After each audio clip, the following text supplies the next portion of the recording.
rimasto più impresso in realtà è stato un momento dopo la prima volta che è stato fatto questo concerto, in cui avevamo chiesto al pubblico di scrivere un loro pensiero su dei foglietti che avremmo poi letto in sede di prove, dove ci sono arrivati dei messaggi scritti da persone che avevano subito, da vittime.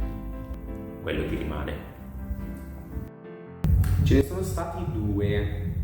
Il momento della lettera, se io non torno più distruggi tutto, quella è proprio un pugno nello stomaco fortissimo.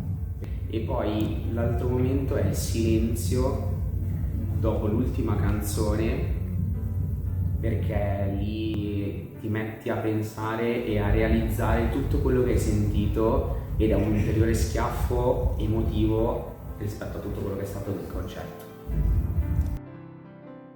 C'è del disagio sociale per arrivare fino a quel punto, mi dispiace non riuscire a fare qualcosa per evitare di arrivare a quel punto.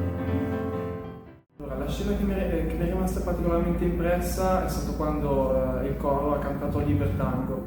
Nonostante questa canzone sia molto molto velata, mi ha messo una sensazione di ansia totale nell'immedesimarmi in questa bambina che vede questa figura scura, questo uomo che... Il punto focale del concerto è stato il momento in cui la bambina si sveglia e si rende conto che ha subito una violenza, ma non riesce a capire bene il perché, e questa cosa mi ha destabilizzato un po'. Ma non solo, anche un altro momento che mi viene in mente è sicuramente la lettera che scrive la ragazza alla madre, dicendole che se un giorno non dovesse tornare di non piangere. Ce n'è stata più di una, probabilmente quella che mi ha fatto stare più male è stata la scena del dottore che risveglia una ragazza alla quale è successo qualcosa di terribile e di cui neanche riesco a parlare né a immaginare.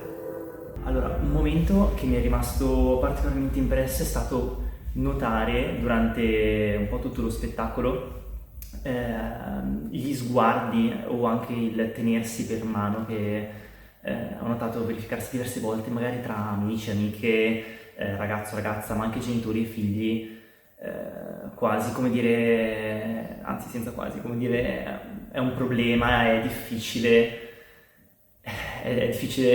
vivere pensando che questa cosa esiste.